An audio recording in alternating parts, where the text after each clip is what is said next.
That's for losers, man. I don't get involved in that stuff, but Angel Rashad Milligan rolling out. That's a good question.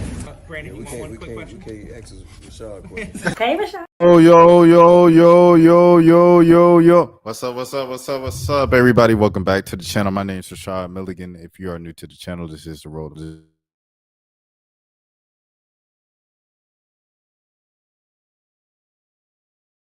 My mic's been unplugged. Let me get right. I appreciate how they tell me now when I'm unplugged. All right, cool. Bet. All right, we back at it. But as you see, I'm back in the towns. I'm back in the apartment, things of that sort. Feel me? But yeah, man, let's get into it. You seen the title. Without further ado, we just gonna get into it tonight. We got a lot of topics to speak on, so let's get on it. Hey, yo, that was crazy. But yeah. First one is Stak. So Steven Jackson recently just did an interview with in a one-on-one with Mike D podcast, and this is a 3.5-minute clip. I won't play all of it because I don't want to get copyrighted. But pretty much what Steven Jackson is describing here is the infamous. I don't know if it's an infamous video, but it's a viral video that Steven Jackson's often kind of referred to. Chicago. When he has another talking about when people are talking about Steven Jackson being an old, like, kind of NBA player, successful basketball player who like loves to associate himself with the streets. And one of these moments was when he went to O Block. And hold on. Let me see if I can actually pull this up, the O Block thing. I'm gonna have this video playing in the meantime while I look it up. But there's a video of Steven Jackson on O Block with like some young kids in the middle of the night. He's like, yeah, we on O Block with it. You know what it is. A lot of players can't do this. And it was like a whole thing because people were like, bro, you're like a 42-year-old retired NBA player and you're like going to the dangerous parts of America just to prove something. Here you go. Jason Whitlock, I obviously, well, and I don't think it's obvious, but I don't really. Hold on. I ain't gonna lie. I'm gonna play this audio, bro. Yeah. A lot of y'all man, O Block pulling up, taking pictures. Where we at? Tell them how they come. We're in the middle of it. I mean, y'all pull up and take pictures and y'all not allowed to.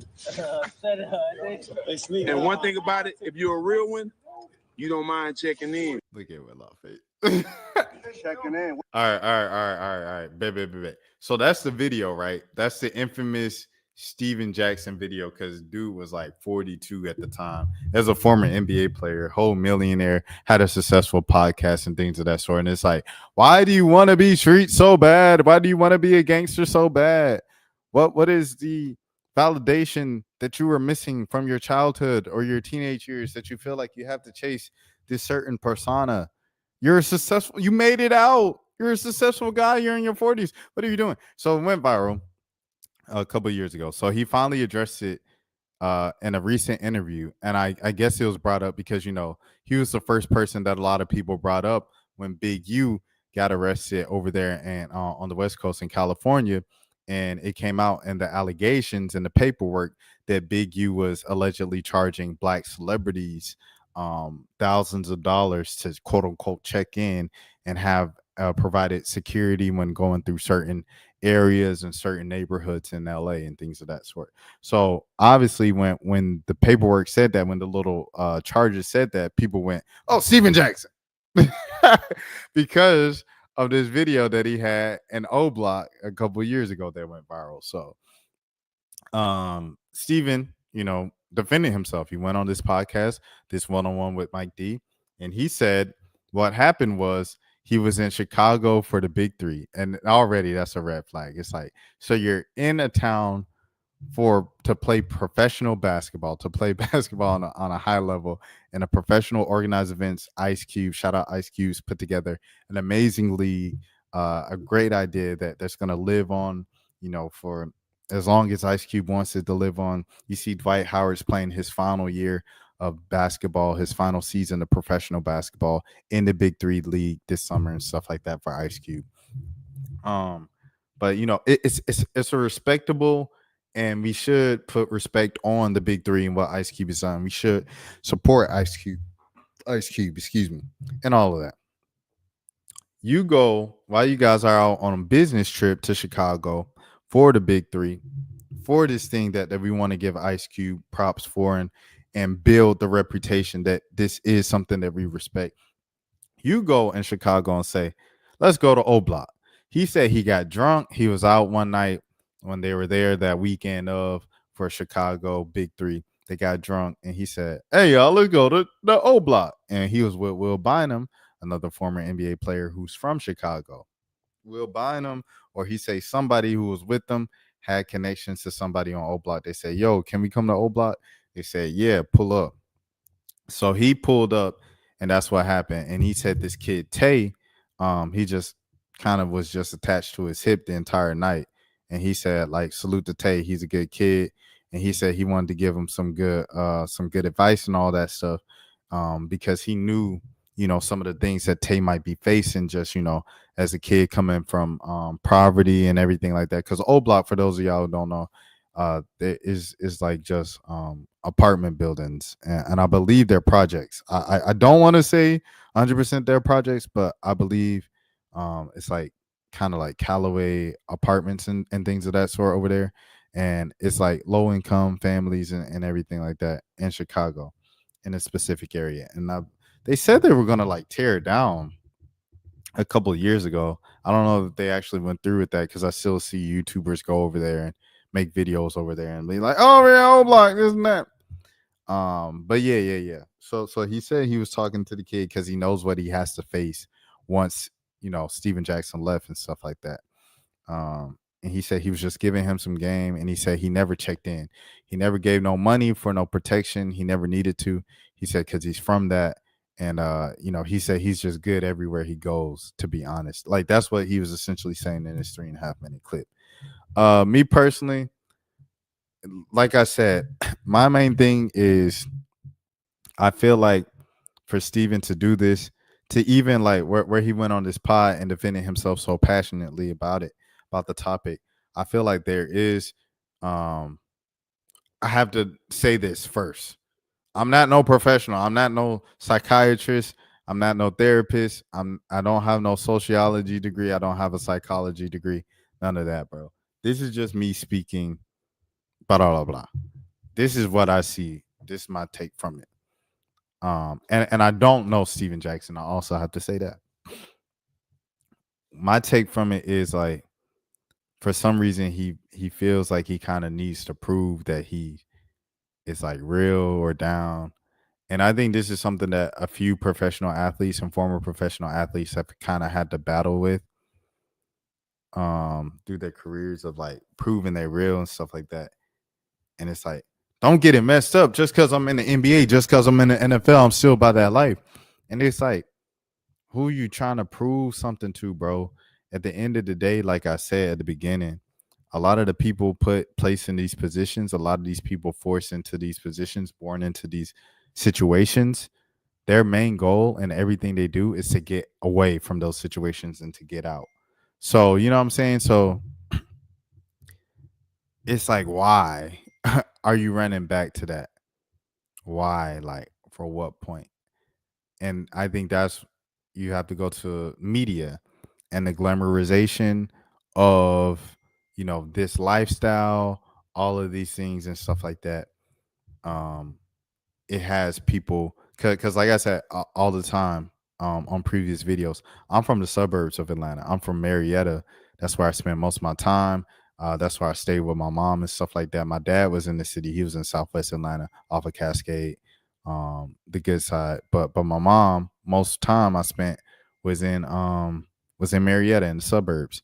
And in the suburbs, a lot of the black kids, like as we got older and older, they try to fit in more and more with what they saw on TV of like what being black or urban looked like. And it got to the point where, you know, we get to high school. I'm Chief Keef's age. So Chief Keef pops in high school, sophomore, junior year of high school. And now that was like a shift. Ever since Chief Keef came out, it was like everybody wanted to be trappers, fill in the blank of everything, right? of everything negative and things of that sort. And it was just, that's when I saw a huge shift, and it got to the point where it like leaked into real life, and people real life trap, or people real trapping, excuse me, people real life living a dangerous lifestyle just to live up to what their idea of blackness is, or the idea of blackness that's being portrayed to us. And I think that's just a trap, bro. It's just a trap to like continue to tear apart our community and continue to prevent the progress of our community and our people. And, you know, so when I see Steven Jackson kind of go this route, still in his 40s, as someone who was a very successful and prominent face of the George Floyd movement, everything Black Lives Matter 2020 summer, it's disheartening, it's disappointing, and it's just like, I understand you're a human, you know, you should look up to no man, no human or anything like that, because they always gonna let you down. That's the word. At the same time, it's like you can help, you know what I'm saying, progress the narrative around us as young Black men by not moving the way that you be moving, bro. Like, so yeah, that's all I got to say on that. We got a lot to cover, man. So I'm gonna get to the next thing. All right, the next thing we got is the Biebs, man. Yeah, the Biebs, man. So Justin Bieber, he's been on Instagram Live a lot lately, or I don't know, a lot lately. I don't follow him. I'm not even on Instagram. I just see the clips a lot, and so he's making a music kind of like Yeet, excuse me, like kind of like in a Playboy Cardi lane and stuff like that. I'm like, yo, just let him vibe. But he's also like, you know, kind of smoking and stuff like that on camera and everything.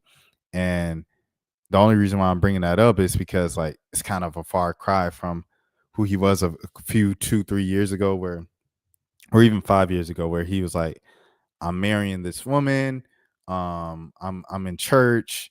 His lyrics started to change, where he's like doing like kind of more Christian songs and faith-based music and everything.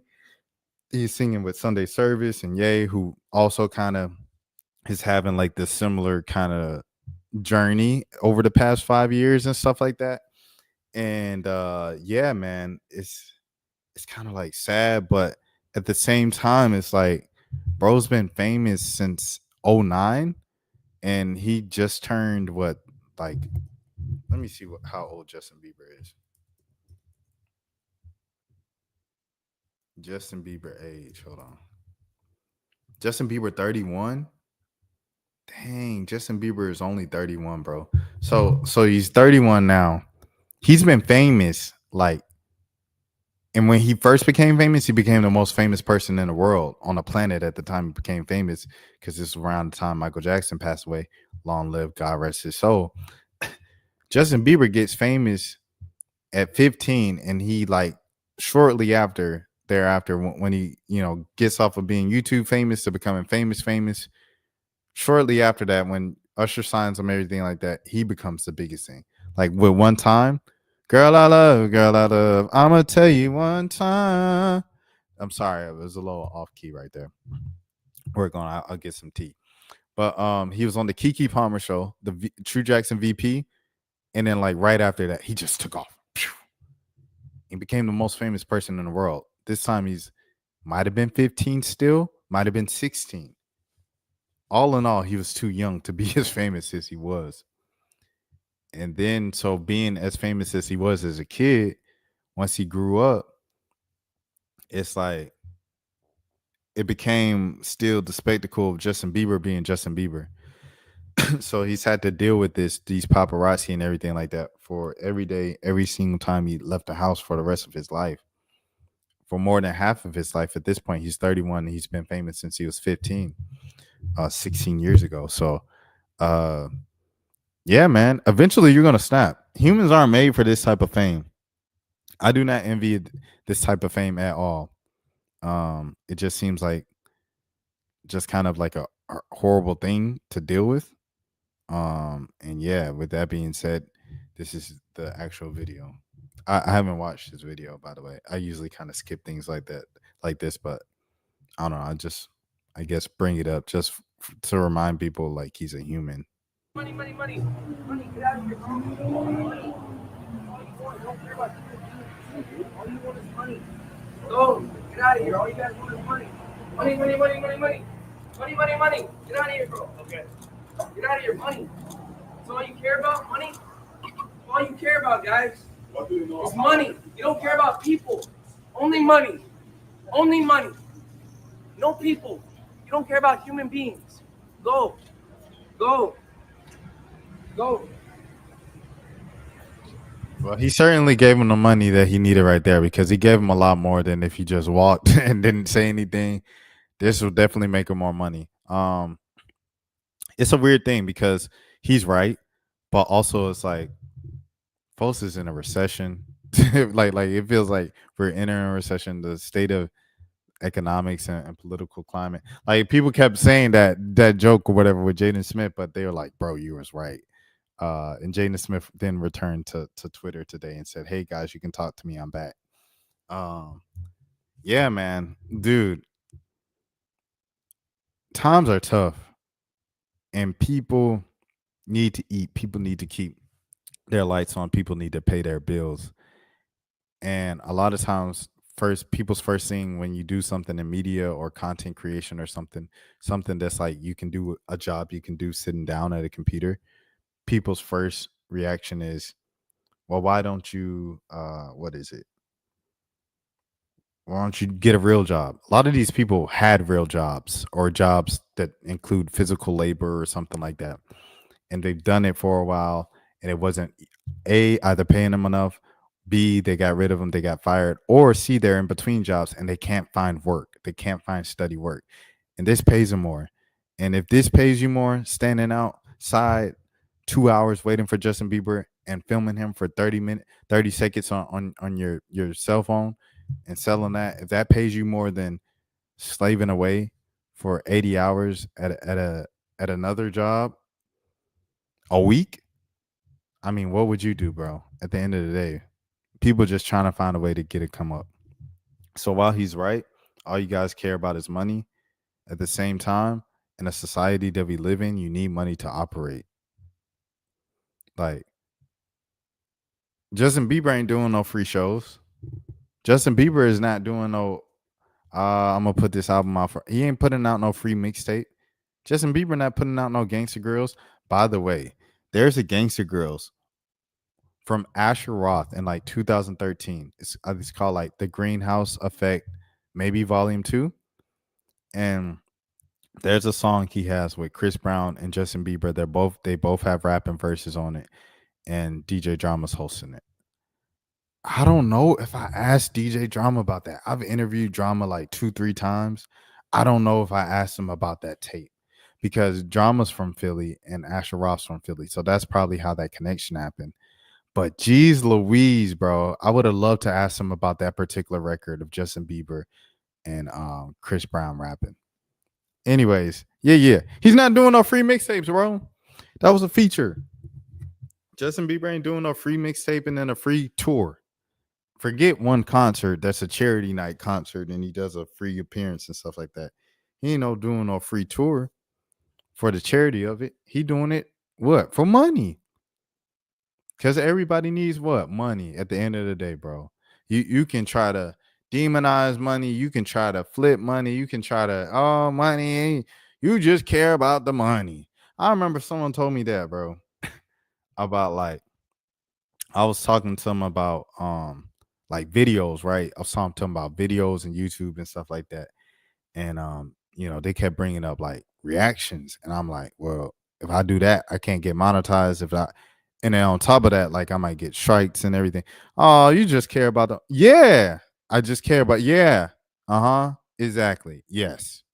Money is extremely important to me when it comes to this. Because we put in so much time into it. Yeah. Yeah, money matters, bro. So that's my response to Justin Bieber, bro. But yes, money matters. Money, And money. I don't know about always like shaming people for caring about money. I just don't know about that. So yeah. All right.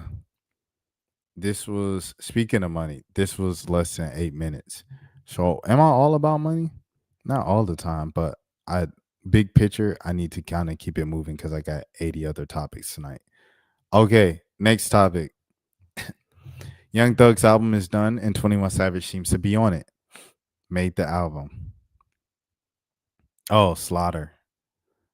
Oh, okay. It's a okay, all right, cool.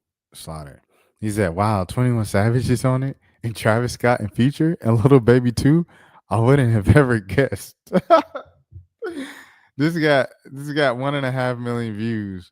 And someone said, I mean, I get what you're trying to say, but those are his homies though. He said, no hate, LOL. It's always good to hear new music from longtime collaborators. I just wish the biggest artists will work with newer artists more. We need an Atlanta GNX. You ain't gonna get that from I'm low key over the recycle features. Facts. Hearing the same beat, the same features, and the verses is the same to crack the code to get on radio. I did this rant on the Lil Baby album with Young Thug's first feature out of jail and stuff like that. I'm like, bro, I'm tired of the Lil Baby 21 Savage Future Thug combo. Like, I'm done. I'm over it, bro. Lil Baby, I'm done with it, bro. It's tiring. Drake, I'm tired of it. Tired of that entire combination. We've been listening to the same song since 2017, 2018. It's 2025, bro. And the thing about it is, it's like I said, when you have bands like Infinity Song out, when you have a young rising artist like Layla out, when you have like people was making fun of the Tizo touchdown things of features because he was on every album in 2024 and stuff like that. Shoot, I'd rather have a Tizo touchdown feature than a Young Thug Future Playboy Cardi kind of approaching that status low key on the lowest of keys. I'm kind of glad he's exclusive and mysterious vampire and everything like that because that was like the only thing. But it's like, with Cardi, let's do this right with Cardi. I was just listening to I Am Music, and he got like 3 tracks with everybody on there, right? So it's like 3 tracks with Future, 3 tracks with Kendrick, 3 tracks with Travis Scott. And it's like, instead of doing that, how about you reach back to, okay, Ken. We're gonna get Ken on the track. We're gonna get Bear One Boss on the track. We're gonna get Destroyed Lonely on the track. Me personally, I don't know if I've ever heard, and this is me like unveiling the curtain. This might be some grand news to you guys. I don't know if I've ever heard a Ken Carson or Destroyed Lonely song or a Homicide Gang song in my life, bro. Ever. I know who they are. I know, I'm pretty sure what they look like because I've seen them multiple times.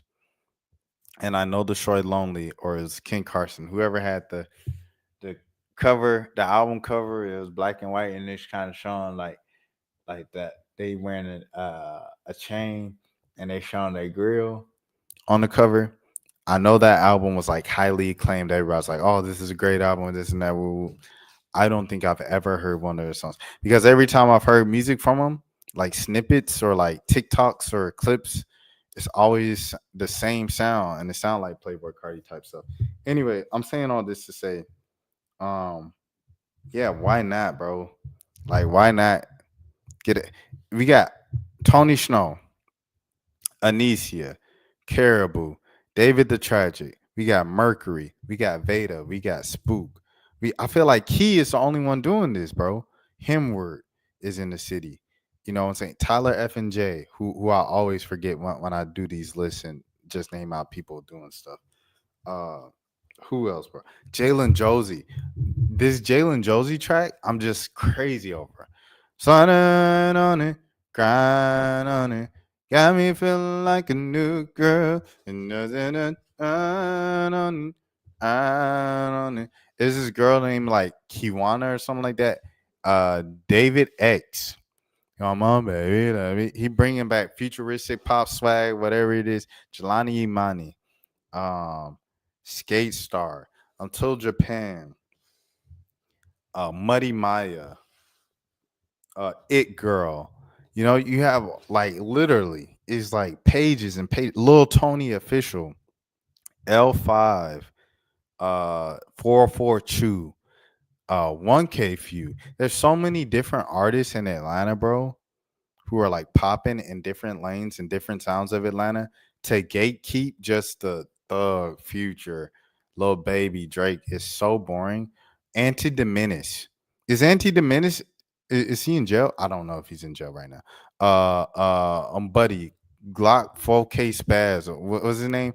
Glock 10 Glock Spaz. What was his name? 40 Glock Spaz. 40 Glock Spaz, I believe is his name. Let me throw some respect on his name. Glock 40 Spaz. What's his name? Yeah, Glock 40 Spaz. You got Rory still doing his thing.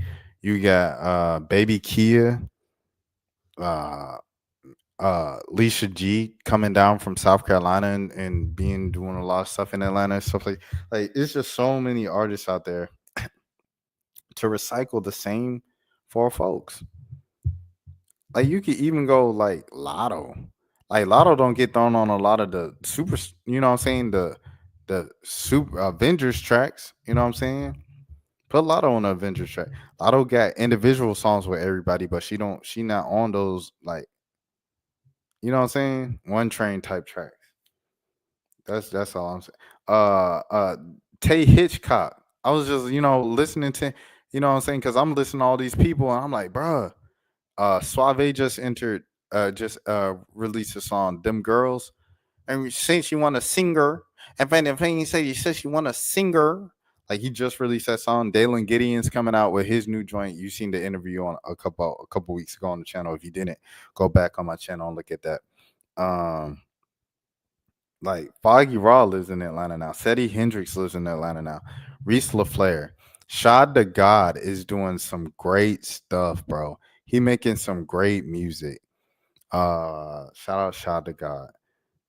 Shout out Beat Monster for sure. Shout out Casey the Beat Monster. That's my dog. Shout out to Ruben and everything that Ruben's putting together. Ruben Wood and OJ the Juice Man doing his thing. Suki doing her thing. She's not from Atlanta, but these are all people that like be in Atlanta a lot. It's just so many people, bro. It's too many people for you to just recycle the same four people. And the thing is, y'all know a lot of the artists. It's not like y'all don't even know them. Shout out Young Nudie. Shout out Baby Drill. Shout out my boy, man. Shout out my H Dog, Lil Harold, 21 Lil Harold. Shout out to dang, it's another dude I know. Rico Reckless. Is that his name? I know there's a Rico Reckless, but is that the Rico I'm talking about? Rico Reckless. Let me see. No, I don't think that ain't the Rico I'm talking about. But let me see. Rico, Atlanta rapper. Like his name is Rico, not Rico. Rest in peace, Rico Wade. Let me see. I can't even remember his name, but yeah. Him like it's just so many, bro. Long story less long. It's too many artists, bro, out here. Gemini is doing her thing. You know, she's coming up, and then it. Oh yeah. I'm tripping. Bree Style is doing her thing. There's another artist who can really rap. She's kind of like under the lane, almost of like Linnell Grant, and she's a woman, but I forgot her name, and she's from Atlanta. I didn't even shout out Marco Plus, of course. Marco Plus, Ben Riley, uh, Cootie Breeze. I'm trying to think of the awful guys now. Archball Slim. Like it's too many, bro. It's too many rappers. It's too many rappers out here to be doing that, especially in Atlanta. All right. Alexis Morris, man. She just changed her name. So she said, I always don't want to give her too much, because I don't know. I don't know. It's sometimes it's a lot, but like I don't know. It's happening, and you can't just ignore it like it's not happening. So tonight, Alexis Morris kind of went back and forth with fans again, and she said, "I'm I'm bringing the podcast." She said, "Podcast coming soon.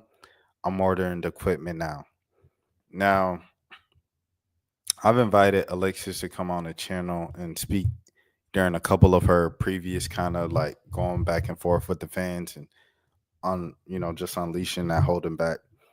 And one time, what was it? One time she was just like, nah, like, nah, we just moved past it, everything like that. Like, I got a game. She was playing overseas at the time.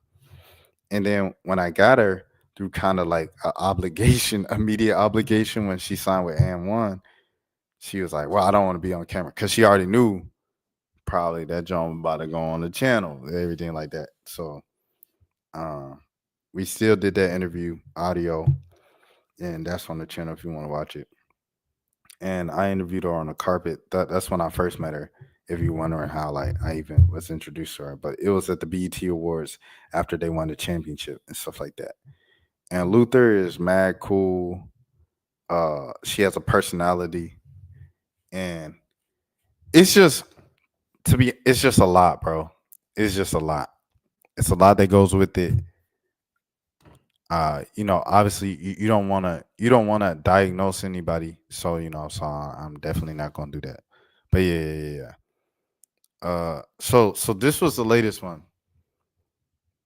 So when the head coach for the Sun, she's talking about the Connecticut Sun, go overseas and learn the game, it will benefit me in the long run. I totally understand now what she meant. I speak from my experiences only. Okay. Oh, okay. So pretty much what she said tonight was she said that UConn and South Carolina prepared their programs prepare players better for the WNBA as opposed to other programs. And she said she learned how to play the game of basketball on a fundamental level overseas while playing professionally. And how she got that experience is oh yeah, and they said, so are you throwing Kim Mulkey under the bus? And she said, nah, me and Kim, we go way back, like we good. And that was kind of confusing because it was just like, so who are you talking about if you say you didn't get, what I'm saying, developed the way that you wanted to? And I guess this is why she's having a podcast to kind of, I guess, speak on all of this. But she said, I'm not the star who cares to be liked, loved, or praised. I'm speaking facts. It comes with hate. So yeah, and then someone asked her if she wanted to be in a WNBA, and she's like, I think y'all care more about me going to the WNBA than I actually do. But yeah, here it is. One thing y'all not gonna keep doing is questioning me and Kim, bro. I've been on this woman since I was 12. Me and Kim are good. Trust, she knows me best. I didn't even say nothing bad. I was just curious. I think she's a good coach. Our run was a full circle moment. Lit. But yeah, it's just weird though, because it's like you just said it right. Like you kind of called out Kim Mulkey. Like if that's the coach you played for at Baylor and then again at LSU, like that was your primary college coach, right? And you said my programs didn't adequately prepare me for the WNBA. Who else could you be talking about? I don't know. But yeah. So she said, real talk, most schools with sustained success will have players that last in the league. Why? They're recruiting the best talent, winning big, stacking accolades, and playing on the biggest stages. That combo builds pros. UConn happens to just blend that with the pro style system. Okay. She talking about the Princeton over there that they have. Any program running 3 out, 2 in offense is old school, outdated, and doesn't translate to the pros. It's up to the players to quickly transition mentally and study the WNBA plays, sets, etc. within a 2-3 week turnaround. And some organizations want you there immediately. Facts. That's why most of the rookies don't make the rosters. My European coaches taught me at first I struggled once I picked up the style of play. I ate. Fourth quarter versus Iowa type stuff you did. Don't get me wrong, I was hooping, but hooping within a totally new system and form frame was the adjustment. Well, real hoopers adapt. UConn runs a read and react offense, heavily inspired by Princeton's principles. The style forces players to think the game, making them more adaptable and mentally prepared for the pro level. While UConn players tend to last longer in the league, they got high basketball IQ. Y'all can miss me with the bias perspectives on my bias because they're top pro like plays, terminology, et cetera. Yeah, and this is where it started. Why does South Carolina and UConn players last in the WNBA? So yeah, I mean, what she's saying is true. What she's saying is true, and I actually enjoy this perspective and these answers from her, and I think it'll be a very entertaining podcast. See, now when I started it with like, I usually ignore Alexis when she go on these rants. She making a lot of good points, bro. It's just sometimes like some of the rants. See, because me just coming into it, I just saw a bunch of tweets. And a lot of times with the rants, she'll directly call out someone. Like she'll throw some shade at, say, and I'm just giving examples. Luther, if you're watching this, I'm giving examples of things you have done in the past. You will directly call out, like, or indirectly call out Angel Reese, Flage, someone on your team. Like Flage had like 3 points in the Sweet 16, I want to say. And you said, wow, the big 3 points. And you had a bunch of laughing emojis, and then you deleted it like 2 minutes after the fact. It's stuff like that. When Angel was away from the team and there was a lot of speculation, is it grades? Was she suspended? What's going on? And you shared your thoughts of like, you think you bigger than the program. This is what happens when you can't be humbled and everything. Like, okay, that was another moment. And it seemed like you just subbing, and then like people like, are you talking about Angel? And it's like kind of obvious you talking about Angel, and you're like, no, I ain't talking about Angel. Me and Angel cool. It's stuff like that that's like, okay, what's going on here? So that's why I opened up with that. But in terms of what she's just talking about, of like who prepares you best for the pros, she ain't lie. She ain't lie. And this is something that Joel has been saying on the channel for years as well. Shout out to Joel if you're watching this. You know what I'm saying? I know you feeling good after the championship. Let me know. Let me know some, Joel. But yeah. So that's what I want to say with that for sure. Salute to Alexis Morris. She did not lie. Okay. And then someone uploaded this thing kind of making a joke to her. I want to pull it up just because this is how I even found out Alexis Morris was talking. But I have a feeling this is when Pops is in Friday, one of the Fridays, talking about, I want you to go down, get a job, and apply for a job and get a job. I want you to get your ass up today, go out and look for a job. I told you, yeah. See, I know my Black history. The word today is job. J-O-B. You hear me? Okay, all right. So that's the joking things that short. But you know, hey, like I say, I'm rocking with Luther. You know, I just want her to be okay. I just want Luther to be okay. I want her to be doing well mentally, everything like that. When I asked her last time, she said she was doing well. That was a year ago. So in this year, I hope she's still doing well. Kennedy as well. Hollywood, bro. Holly, I ain't forget about you. You still my favorite point guard. On the women's side, my favorite point guard on the men's side is Ryan Harrell. And yeah, I hope you're doing well as well. Keep your head up. Both of y'all keep y'all heads up. And basketball is fun when y'all play. Like I know like we have like a lot of like discussions around like the outside stuff of you guys with basketball. But basketball is really more fun when Alexis Morris and Kennedy Carter, the girls from Dallas, Texas, Fort Worth area, are playing. Because they have exciting playing styles of scoring the basketball, everything like that. They really twin for real. For my AAU teammates, all that. Next thing, man, it's DDG. DDG speaking on record labels, now begging him to platform their artists after being called a joke in the industry.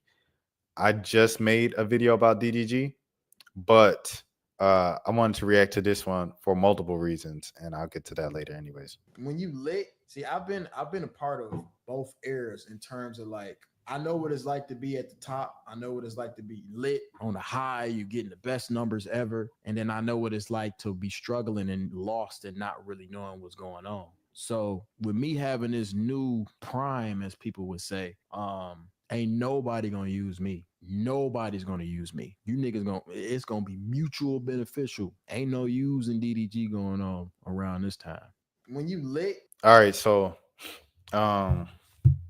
yeah, man, 100%. So I covered DDG to interview DDG and cover him back then where he was at the beginning of his rap career. He was like a year in. He already had the Letters joint with Famous Dex, and Famous Dex back then was huge.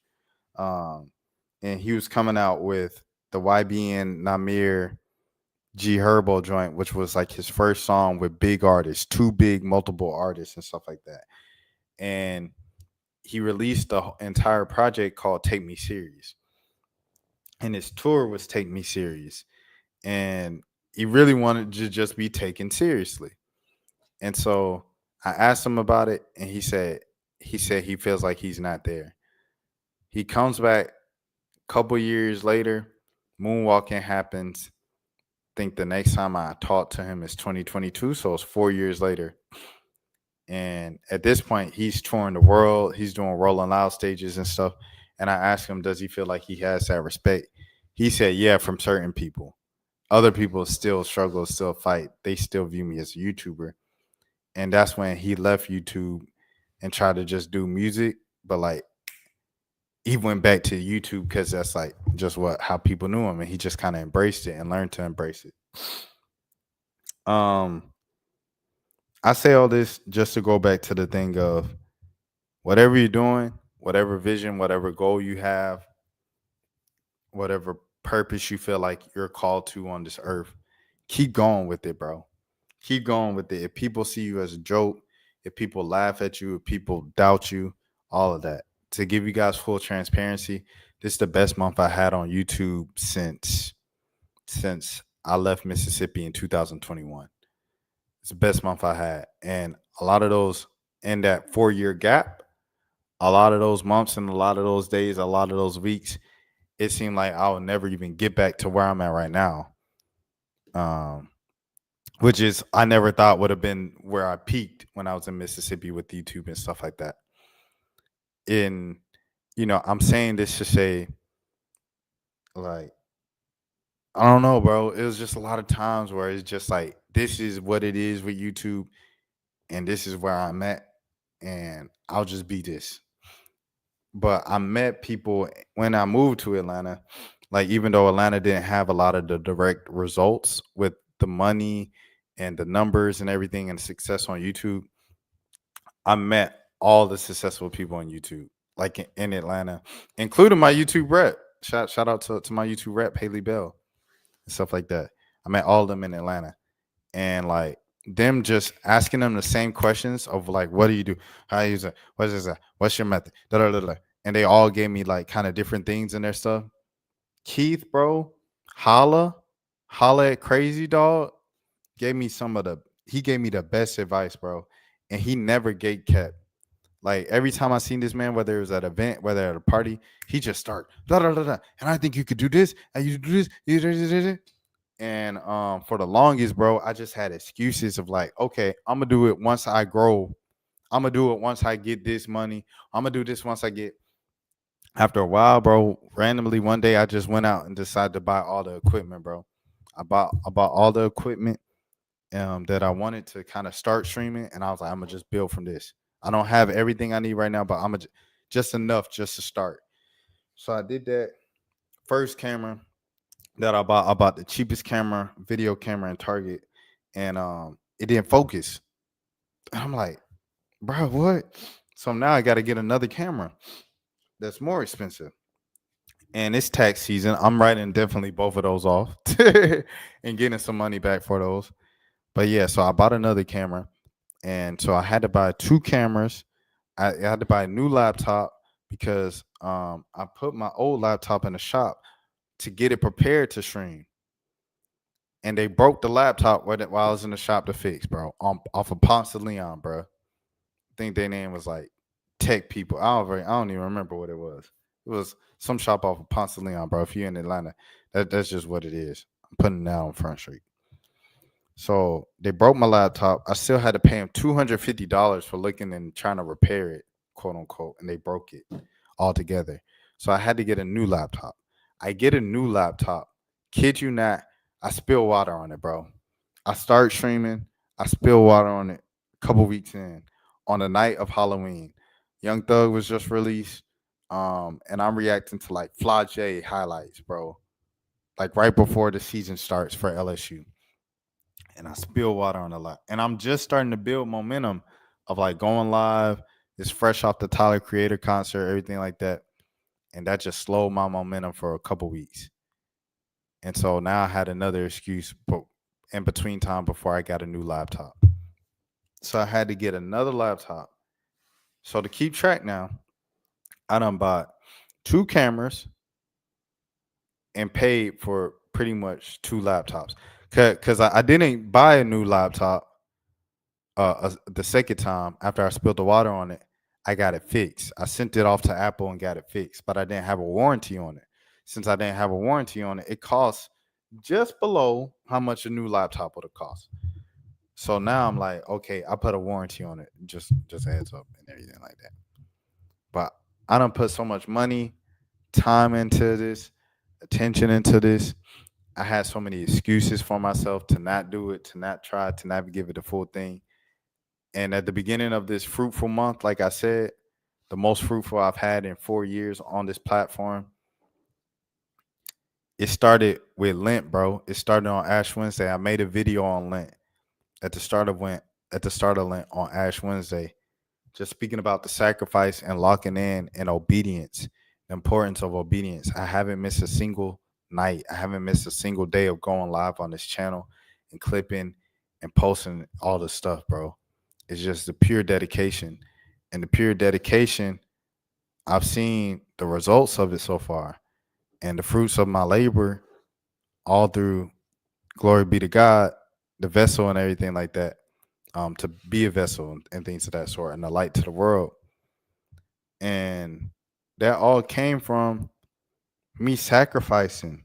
Like during this fast, I gave up a lot of stuff, a lot of worldly things, a lot of bad habits, in eating. I've like restricted my eating to 12 to 8, which I've done the past couple of years. That came from New Birth over in Stonecrest back home with Jamal Bryant and stuff like that.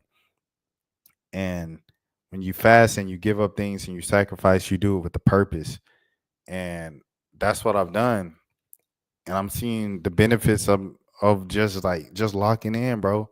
So it's like the 75 hard. I don't know if you guys ever seen the 75 hard like thing on social media, but it's like read a book a day or read 5 pages of a book a day, work out twice, 2 a day workouts for 75 days, and really just improving your spirituality, praying and meditating and exercising, limiting your time on social media. And after 75 days, like people show their before and afters, and every single time they're like more toned up bodies and stuff like that. Them folks had to sacrifice. They had to sacrifice time on social media. They had to sacrifice a lot of their toxic daily habits to get to that next level, to get to their desired results and everything like that. So for me to get to my desires, I had to give up a lot of stuff and just commit to it. I bring all this up in this video because DDG, to get to what he's calling his second prime, he had to lock in and go all in with money, time, attention, ideas, all that to streaming. And that's what he did. And now he's a top 5 streamer in America.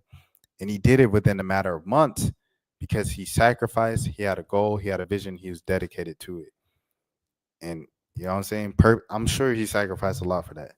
Because even when he was doing YouTube 2-3 videos like he was doing in 2017, holding up the phone or holding up the camera, vlogging with Jilly and Soraya and all those girls that he was when he first moved to LA in 2017. It wasn't that. It was like one vlog a day, someone else holding the camera, someone else probably editing the videos and uploading the videos. So with this streaming every single day, this is when you're seeing the results, the new DDG, where the music industry is respecting him and they all coming to him. And I don't know. It's a beautiful thing to see the baby come on his stream over and record with him and be excited to being excited to record with him. Shabuzi being excited to record with him. All these artists not just coming to record with him and mess with him, but like legit respecting him. Ty Dolla $ign, Schoolboy Q shouting him out, and Schoolboy Q don't like nothing. You know what I'm saying? So it's like it's just, I don't know. It's very beautiful to see our boy like really come up like this. I'm proud of bro. I'm proud of bro 100%. And I want him to continue to inspire the next generation and generations of his age, his peers, people like me, and people older than it, you know, and Generation X, Gen X, the older folks as well. So salute to DDG for sure, man. W Halo Dad. Okay, so now we're closing on an hour, and I probably have 1, 2, 3, 4. I got 5 more topics left, so we're gonna see what this does. But this one is Andrew Schultz. He calls out Kendrick Lamar. He calls him hypocritical, and he thinks the diss were for clicks. So he said just click farming. This is something I would usually ignore because why do I care about what Andrew Schultz has to say about hip hop? But in this instance, these guys went back and forth, and regardless if I ignored it or not, personally, people are going to talk about it because Andrew Schultz is like the biggest internet viral comedian out right now. Like his segments and his jokes get millions of views on all platforms. It gets millions of views on Facebook Reels, gets millions of views on Instagram Reels. I'd assume it gets millions of views on TikToks. I'm not on TikTok. And it gets millions of views just in video form and short form on YouTube. So, you know, regardless if I said something or not, people are going to see it. So why not? Andrew Schultz said, who was this written by the way? Jelani Turner Williams. Shout out to Jelani Turner Williams, man. I believe that's a woman up in New York. Shout out to Complex.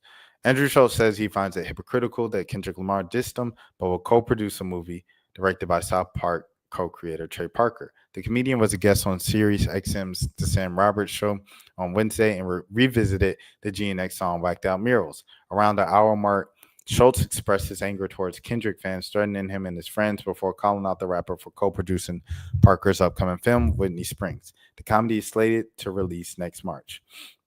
On Whacked Out Murals, Kendrick rap, "Don't let no white comedian talk about no black woman, that's law," which seemed to be pointed at Schultz. But the flagrant co-host found it ironic that Kendrick will work with Parker after Lizzo was infamously trolled about her weight on a South Park episode late last year. I think that was last year. It feels like time. So much is happening in so little time. Did I find it hypocritical that he's doing a movie with the South Park guys and they've got Lizzo jokes and all that other stuff? Schultz said around the 1 hour mark on the video below. Like, yes, he's being hypocritical. He was just doing it for clicks. He's like jumping on the internet thing. He probably wasn't that familiar with me and didn't realize that people know about me or whatever. I think he was just reacting to a video online, and then I did get confirmation it was about me. I remember he said, "Oh, it's not about me. It's not about me. It's not about me." Now he found out it's about him and he fell away. Oh, whatever, bro. Then I get confirmation it was about me. So before I get sent anything, I got confirmation. Yeah.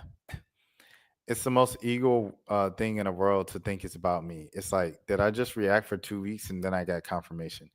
He said I didn't react for 2 weeks and then I get confirmation. Basically, his team reached out to somebody and was like, "Yo, we weren't talking about you guys with that line about killing stuff, but it was about Schultz with this thing." Schultz explained. So I'm like, okay, you open your mouth, you say this one thing, telling your fans to kill my friends. You get whatever's coming to you, and you better enjoy it. Schultz then denied that his comment was to make love to Kendrick in response to Whacked Out was racist, as artist fans previously said. People tried to make it racism so fast. That was the most surprising thing, Schultz said. I said it back while they were like, this is racism. This comes from a history of slave owners having sex with their slave. I'm like, what the F is going on there? I was like, how did this become racist? Schultz then gave more remarks about the controversy and called Kendrick a prolific artist. The comedian previously called K-Dot working with Parker, claiming on the flagrant that the rapper appreciates white comedians that make fun of black people. That's a funny joke. Out of all of this was like the funniest part. I feel like he could have said this and left it at that, bro. Could have said that and left it at that. But I guess in a podcast when you need to fill like 2 hours of time, I get it. All right, next topic. We rolling through them. This is the physics challenge. The only way I can get up is by running all around. I'm stuck down here. Let's go.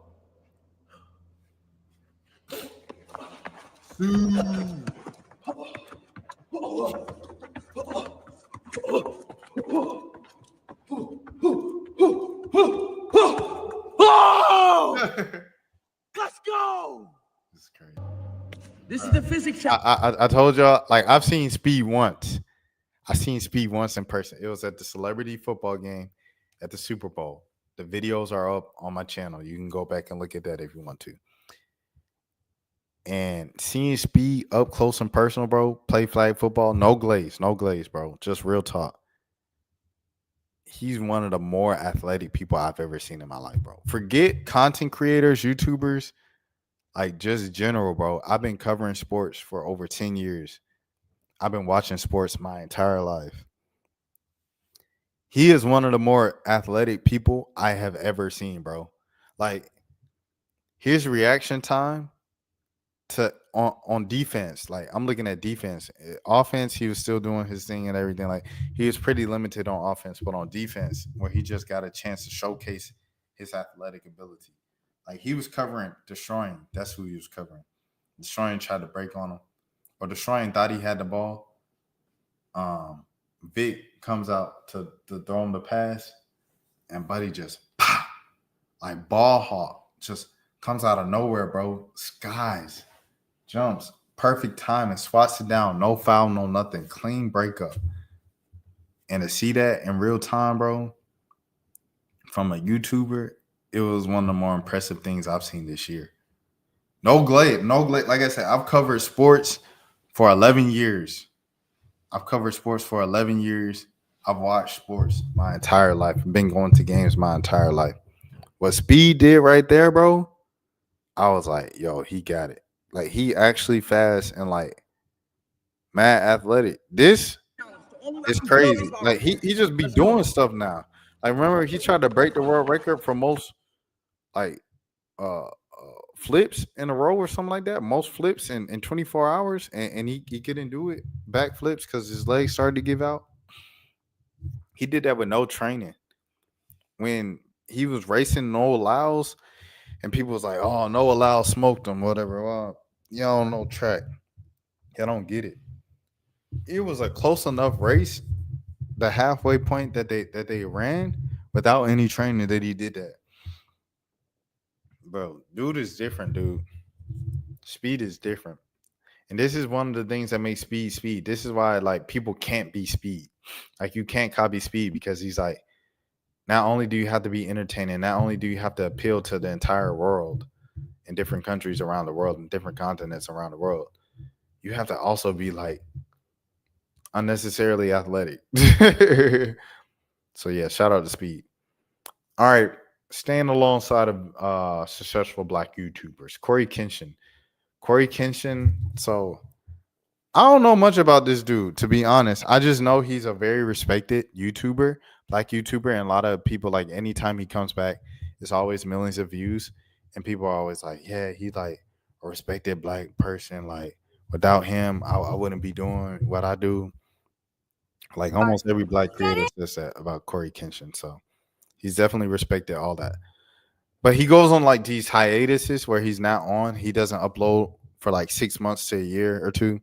It's kind of like Soul Illuminati, but Soul is kind of like a lot more active now, where he's uploading. But Soul will go away and not upload for 6 months to a year. And so, yeah. Cory Kenshin, he wasn't uploading for a long time. People caught him outside and they recorded a video. They said, bro, what you doing? He said, I'll be back very soon. Trust. Whole time he was working on a whole book series, bro. He's working on a whole book series. And they said this man sold 200,000 copies, bro, first week. What? A black man, a black YouTuber created a book series and sold 200,000 first week.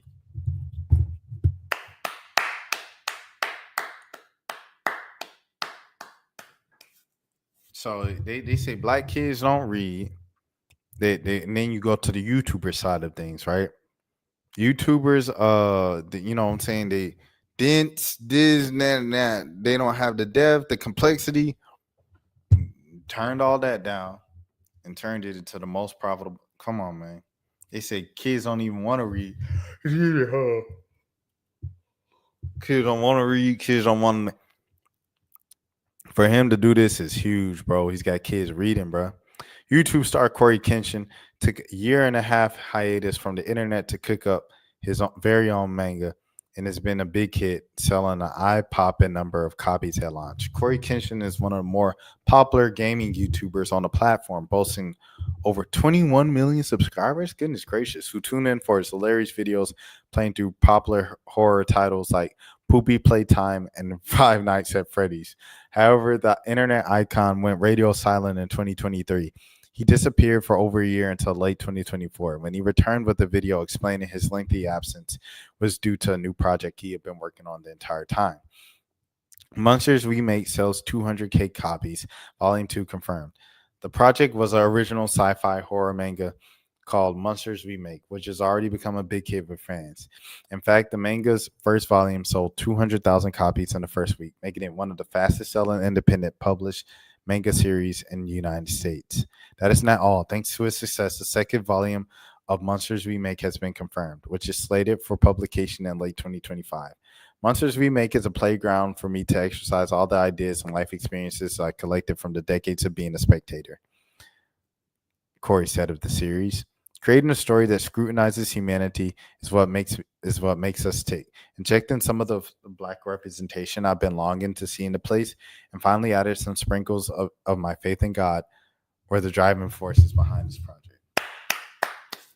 It meant a lot to me to see a character like Raikage from Naruto in a space where you don't typically see black characters, let alone powerful ones. My hope is that my main character, Jabari, can be to people what Goku was to me growing up. This experience, while a ton of work, has been incredibly fun and fulfilling. Bro, you have to salute this, bro. Like, I salute this so much. I respect the heck out of this guy. And like I said, I don't even know much about him. I don't watch him or anything. But just reading this says a lot. Cory's been, hard at work on his original manga, even taking another month offline to focus wholly on the business before getting back to YouTube videos. While this endeavor is taken away from creating content for his not so patient fan base, he's made it clear that he's not abandoning his YouTube channel and is holding firm to his promise to upload 100 videos in 2025. Shout out to Cory Kenshin, bro. That's crazy, dude. That's very impressive. Like, he needs his flowers. He needs a BET award. Hello. When we talk about content creators of the year, let's not, it's salute to Kai, salute to Speed. Let's not overlook the Cory Kenshins of the world, man. That's incredible. The Suns have been eliminated. Suns have been eliminated from the playoffs. Did not see that coming. Preseason, I did not see that coming, bro. And to be eliminated from the playoffs these days, bro, you have to be really bad because there's a play-in tournament. Like, legit, you look at it from the outside looking in, you look at it like the Suns made the finals. They added Kevin Durant and Bradley Beal. So they should win the finals. Like, they're just kind of like 1 + 1 = 2. So 2 + 2 = 4. No, bro. Bro, Chris Paul, bro. Chris Paul's the method, dude. Let me look at the Western Conference standings. Mind you, Buddy has been out, right? For the season and since January. So let's just see. Okay, the Spurs are even worse. But I think Chris Paul's the method, bro. Chris Paul's the method. He's the glue. He's the floor general. He still played like 77 games this year. And who else? My boy, they used to play on Philly. Tobias Harris gets a lot. Those two guys are the methods, bro. Tobias Harris leaves Philly. They become like the worst team ever. Yeah, you say, oh, no Embiid, no this. Like, they dealt with injuries with Harden. They dealt with injuries with Ben Simmons and Joel Embiid, of course. And they still were better than this. What's the difference? Well, buddy, you know what I'm saying? Tobias Harris, bro. Tobias Harris, Chris Paul, vets still matter. Regardless of how much you don't want to value vets, they still matter very much in the NBA. When it comes to the Suns, bro, I don't know, man. Like, I seen Bradley Beal. They was asking him questions. He was like, might as well not have shown up. Like, he was like upset. It was another time he said, I don't care. I got a no trade clause. You can't trade me. That whole situation just been nasty, bro. And Chantel said it right here. I think Suns trading for Bradley Beal might go down as the worst deal in NBA history. It's definitely up there. It's got to be. It's got to be up there, bro. It's got to be up there.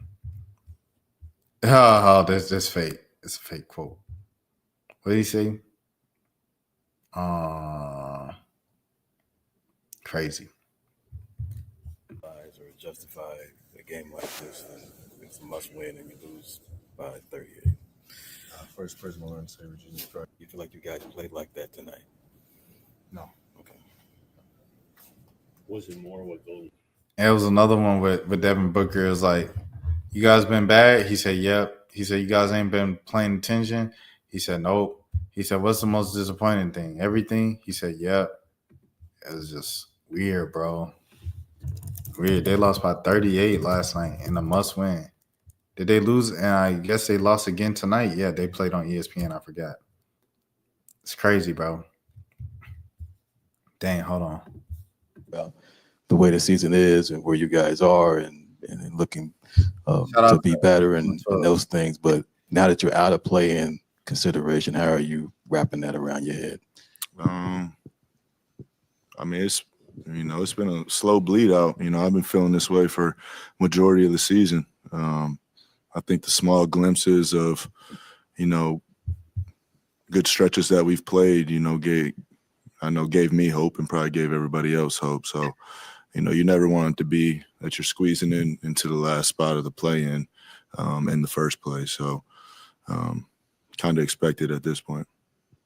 Book, this is the first time since 2020 that you haven't been in the playoffs. What do you feel needs to change from this season going to next in order to get back to that stage again?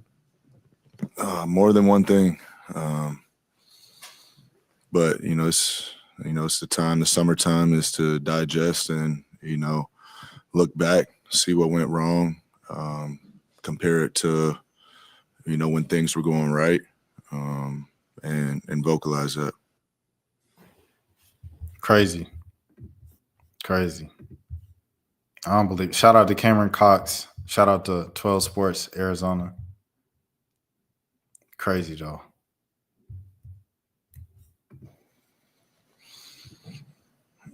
Just win games, at all costs, try and power my will on, on the other team and, my teammates at the same time, being a leader, using my voice more. Yeah, pretty much everything when you fall this short. So what do? Do you blow it up?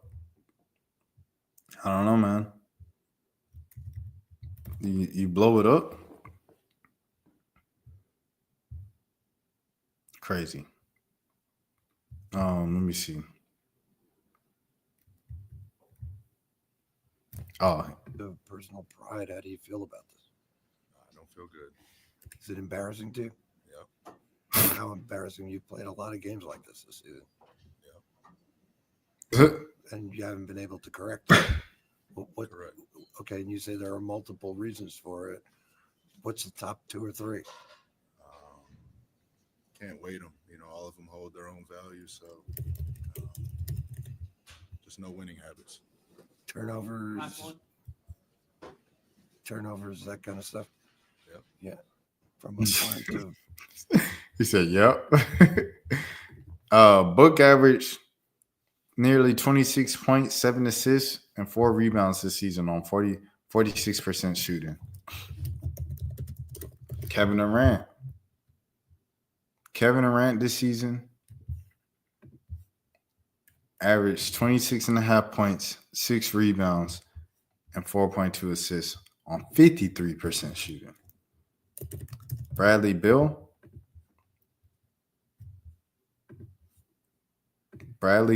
averaged just under 17 points a game, 3.5 assists, and 3.5 rebounds this season. So,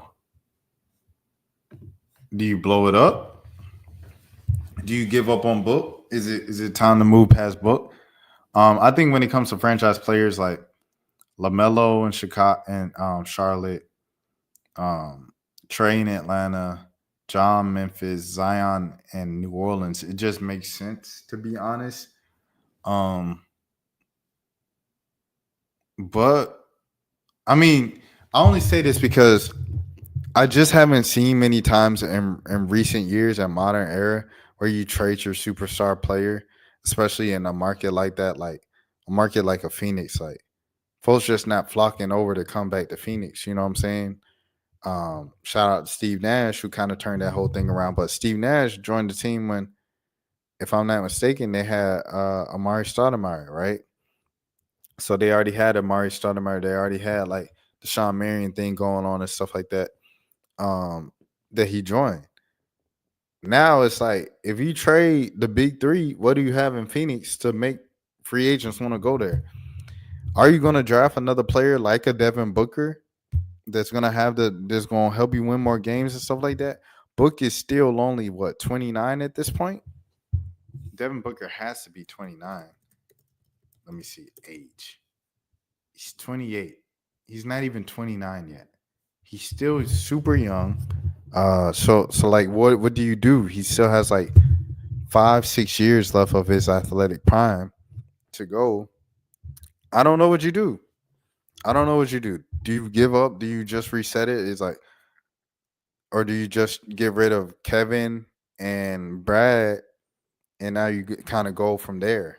I know some people are talking about the Hawks might look at Bradley Beal. To be honest, bro, the Hawks are in such purgatory. Like, they've been stuck in being middle of the pack for so many years. That's why, they don't have that DeJounte pick. So, like, once Jalen Johnson got hurt, there was no incentive for them to be bad because their pick goes to San Antonio. And so do the next 2 years in the first round. I wasn't mad at that. I wasn't mad at the decision that the Hawks made to do that for DeJounte Murray, because that was the first time that the Hawks took a chance, especially in the Trae Young era. So, take a chance, bro. Swing for the fences. If it doesn't work, at least you went down swinging, as opposed to just playing it safe in the middle and never leaving the middle of the pack. I'd rather you take a chance on a big swing for the fences, and if you miss it, you guys get worse, and the franchise is set back for a few years, as opposed to not taking a chance at all. That's just where I personally stand on things. So what I say is, give it one last go with Book, but see what you can get for Bill and Durant, especially if Bill waives his no trade clause. If I'm Bill, I would, but I don't know. I think Bill probably got a kid, right?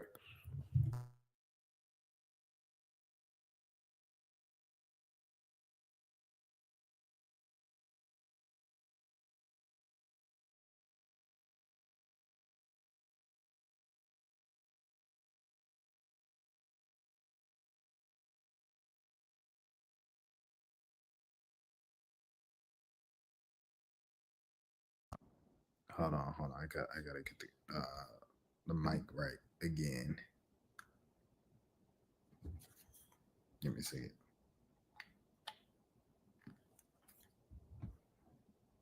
And you know what I'm saying? You can't just jump from city to city with the little kid, bro. You know what I'm saying? He spent forever in Washington. So it's like, I don't think he should just jump and whatever and things of that sort. Oh, so it's too many dynamics at play. But me personally, what I think you should do, I think Bill should waive the no trade clause. Let's reset. Let's see what the most we can get for Bill. Let's see what the most we can get for Kevin Durant and go from there. And give it one more go with Booker. And if it don't work with the next Booker tandem, trade Book around the age of 30.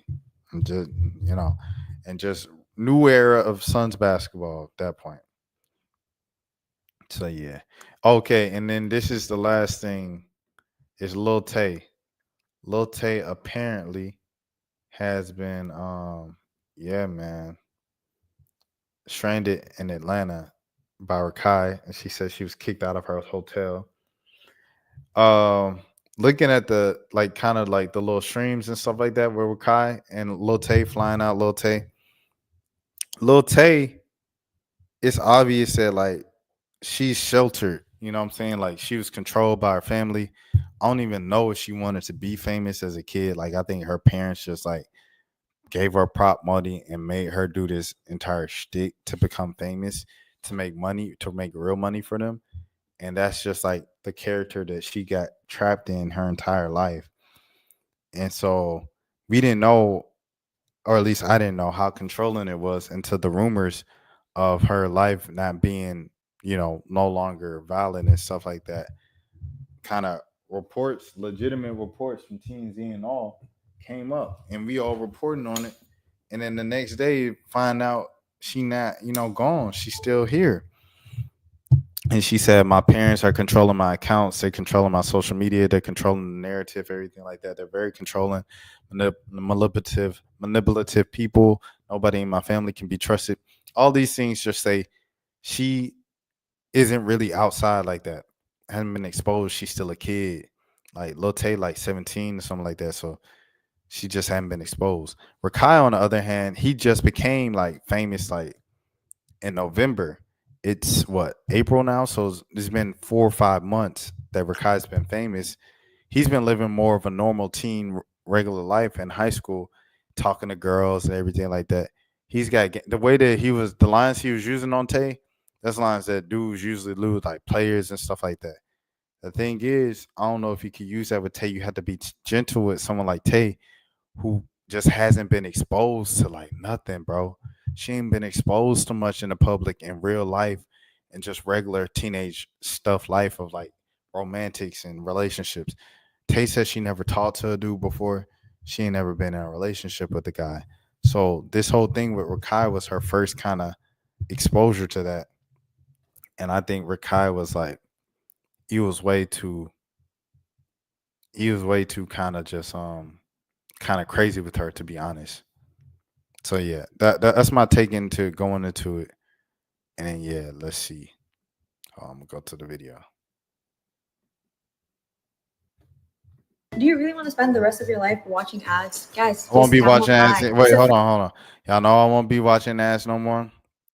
If you've been keeping up with the channel, once I get to 5,000 subscribers, I'm getting YouTube Premium, so there'll be no more ads on my videos, on my reactions. Which is pretty sick. It even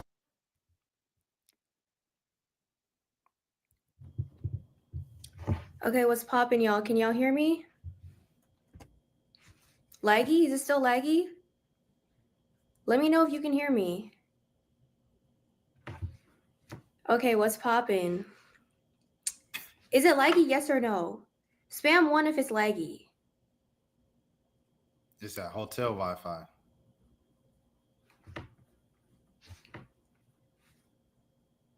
Okay, I think it's fine. 1, is it really that laggy? Spam 2 if it's okay, and 1 if it's laggy.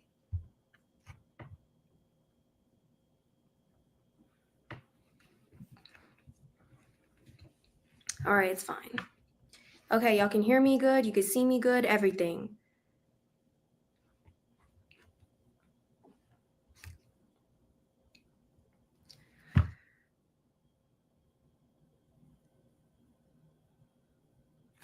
Okay. Well, y'all saw the title. I'm not. Hold on. Y'all see me better now? She need to hurry up and start speaking.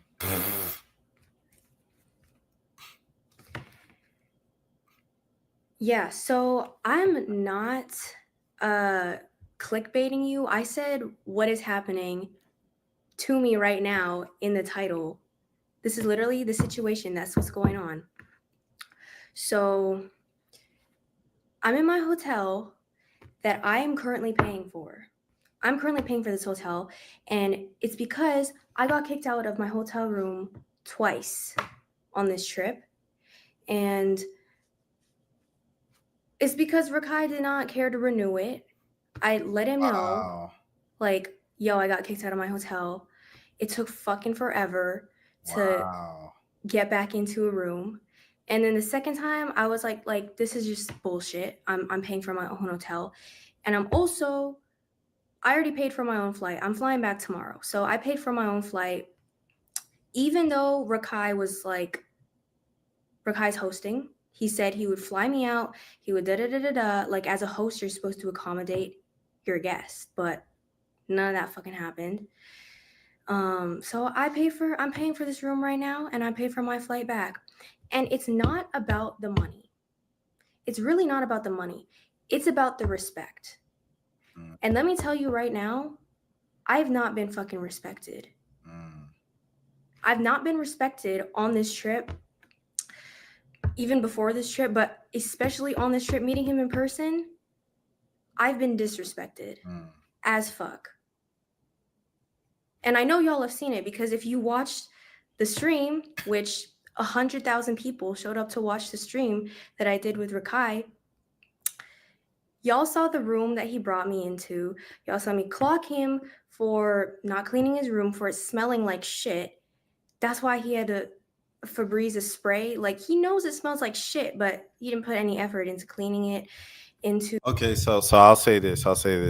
But before I get too far into it, I'll play probably like the rest of the video, just for the sake if anybody wants to watch it and things of that sort on the channel, or whatever, me reacting to it. But I'm probably not going to say much else after this, because you always have to. I always take the responsibility as an adult of when you're reacting to like younger people stuff. Like, and these are two kids. Like, I think Lil Tay is 17 and Rakai's like 16. So it's like reacting to kids, you always have to be careful with, like, when you say, oh well, this Rakai did this and Lil Tay did this and Lil Tay. You got to be careful with that, because these are kids and you're a whole grown donut, you know what I'm saying? A whole grown adult. But I'll say this. One thing that we have to keep an eye on in the content creation era, in the online influencer era, and things of that sort. Tay's dealt with this since she was a kid, since she was like 9 or whatever, the world's youngest flex or whatever. And now with Rakai and streamers, and it's a whole new generation of, teenagers and young kids that's going to be getting money. We have to, there has to be some level of parental guidance, parental supervision. You can't just let kids run by themselves and they think they know what they're doing because they think they know more than you. Speed was 16 when he first came out to LA. He came out for the summer. He became a huge star being out with Aiden Ross and them. And then Aiden wanted him to stay in the fall instead of going back to Ohio. And his mom was like, no, we're not doing that. He got to go back to school, finish school. I didn't know Joker was in high school until like he got back to school, and he streamed when he was back at school. But that stuff, it was important for him to finish high school, because a kid doesn't need to be out there anywhere by himself, unsupervised, no parent supervision. Like, I know there's like little cute segments of Tylil or Kai Sinat checking him. At the end of the day, those young men are like 22, 23, 25. Like, Tylil might be 25. Kai for sure is 23. You know what I'm saying? So it's like they're young themselves. And I think with this music, I mean, with this new era and stuff like that, you have to make sure that the kids have some type of guidance and parents and adults. Because, like, you know, while it's cool, they all young, turn content houses, doing YouTube, making lots of money, doing Twitch, doing all this stuff. It's great. You have situations like this where it's like this young lady had an unpleasant experience or whatever. And to be honest, a lot of it just seems like Rakai didn't know how to be a good host. Because how long has Rakai been living by himself? The Mafia Thon was November. He goes out and does it for the month of November. He comes back. He like argues with his mom and he moves out, or he says he moves out like a couple months later. So say like February. Rakai has been living by himself for 3 months now. This is third month living by himself as a 16-year-old. So yeah, he has a guest out. He's not gonna know how to treat her because he doesn't know how to live by himself. So now you have situations like this where it's like people don't have pleasant experiences. Stuff might be traumatic. Like this might be traumatic for Lil Tay, to be honest. Like she can play it off and do, oh, I'm Lil Tay, world's biggest flexer. Like I'm still rich. I'm be good. Regardless, like she might feel humiliated. She might feel embarrassed. She might feel like she wasted her time. All of these things, because it's like at the end of the day, Kai's just 16-year-old. Just same way she is 17-year-old. She don't know what to expect. She ain't never talked to a dude. She ain't never been flown out. She ain't never been done. Woo woo. It's the same way. Rakai's never hosted someone. He never had someone. So I don't know, man. I think that's something that people should be kind of worried about with this, of like minors making money on the internet. There still needs to be, there's a reason why there's parent supervision and everything like that. And same thing with the music industry. The same thing with TV and child stars and stuff like that. You know, I don't know how many kids are going the TV route nowadays. Like how many kids are watching TV, but yeah. To respecting his guest, into getting a proper meal. I don't eat Burger King. Like, I don't eat that shit. Like I said, if you got me like a salad or something, but it's just the disrespect is something that I'm not gonna fucking take. Because again, I told Rakai on stream, also on the phone, because he kept asking me. I was like, yes, I've never been with a boy before. I've never kissed a boy before. I said that on stream, and he's like, oh wait, so I get to be your first kiss? Like, I was like, who said that? Like, you think you could treat me like shit and you're entitled to kiss me? Like, when I've never kissed anybody, you're entitled to my company? You're entitled to my respect when you don't respect me? That's not how it fucking works. And if all of y'all had daughters, if you had daughters, you would tell her to let a fucking boy or let anybody treat her like shit? Like, no, you wouldn't. No, you wouldn't. Also, if it's laggy, let me switch to... Is it laggy, chat? Is it laggy? Hold on. This is so goddamn. Can you see me? Can you see me still? Hold on. I'm trying to switch. I'm going to get off this Wi-Fi and I'm going to switch to hotspot right now. To my phone. Yo. No. Now it's connected, but it's not connecting to my phone hotspot.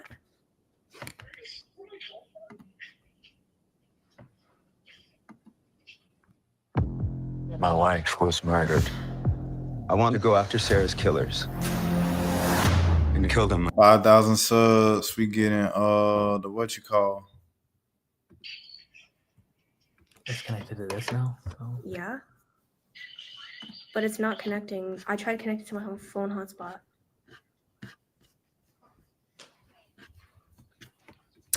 Okay. Wait, chat. I don't think it's loading. I don't think I can see what y'all are saying. Can you see me? Can you hear me? Cause I can't see chat now.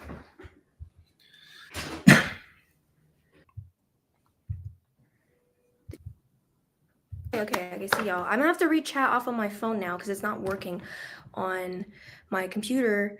I'm streaming off of. So if y'all didn't know, this is my hotel room that I'm paying for because I got kicked out of the other hotel room twice. I've changed like 2 or 3 hotel rooms now, and this one I'm paying for because Rakai didn't bother to renew it or accommodate his guests properly.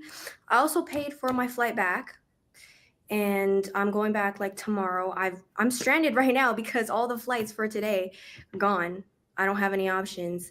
So yeah, I'm paying for my flight back. I already paid for it. My flight back tomorrow. And where did I leave off of? Oh, so basically, it's not a money thing. It's not a money thing. It's basic respect. It's about respect. It's just principle. So if you're not respecting me, like Rakai didn't and hasn't throughout the entire trip by flying me out on Spirit Airlines and making a joke out of it, like laughing about it with his homies as well on stream in front of everybody. Clearly that was done like intentionally, but then he made an excuse on stream. He was like, oh, it was because it was the only flight left. And then 2 seconds later, he's like, well, actually I did it on purpose because I did it to prove a point. What point? That you're disrespectful and immature? Like what point? It's just, it doesn't make any fucking sense. And you're not entitled to my respect if you're not respecting me. If y'all were parents, you would teach your daughter to accept disrespect from people, especially a fucking boy? Hell no. Hell no, you wouldn't. Like,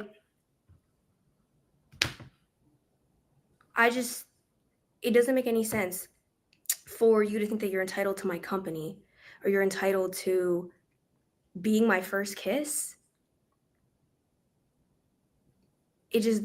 No, exactly. No. And, yeah, it's just, some people were like, not a lot of people, but there are some unreasonable ass people who are like, you're ungrateful or da-da-da-da-da. Like, what the fuck are you talking about? I am asking for basic respect. He didn't even verbally respect me. Like, I did not do it. I didn't call him chopped. I didn't da-da-da until he started spewing the shit that some trolls in his chat were.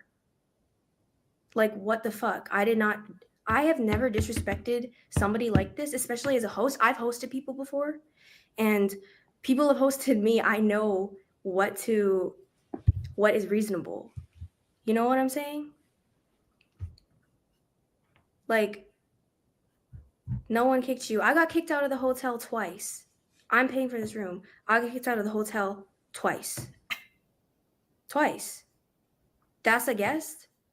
People are saying, respect your host. Respect your fucking guest. Like, that's not a host. That is not a host. So, seriously. Oh, you know what? I might just go live on my phone because if it's lagging, then all right, bro. then 1 or 2. Phone or to my phone. I'm gonna end this, but all right, so there it is. That's pretty much what she said. And I mean, the general gist of what she said, I agree with it.